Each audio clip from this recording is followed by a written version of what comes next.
If your fantasy football team is hurting with injuries or bye weeks, I got streamers for you at every single position this week. At the quarterback position, it's looking like Brock Purdy's going to be out again. I mean, Mac Jones, this guy started 3 games. He's averaging 300 yards passing a game. He's facing the Tampa Bay Buccaneers, who seem to be getting themselves in shootouts every week. And Jawan Jennings is trending towards possibly being back to go along with Kendrick Bourne, who Mac Jones loves. So you could do a lot worse than Mac Jones, who's available in a lot of leagues right now.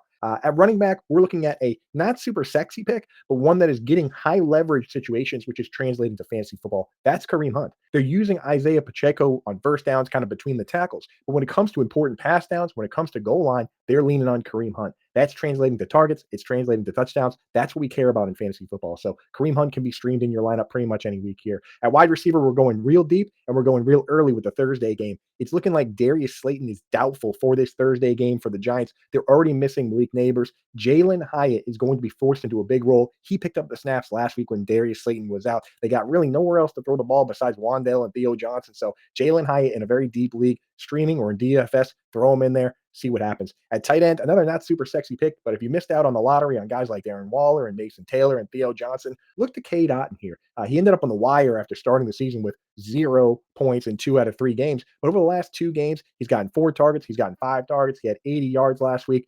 He's pretty decent matchup this week against the 49ers. Not terrible. So in those deeper leagues where you're really hurting at tight end, maybe throw Cade Otton in there. I do an article every week for Fantasy Alarm members with my streamers and stashes going deeper and deeper, as deep as you need to go in fantasy football. So become a member now over at Fantasy Alarm and check that article out every week.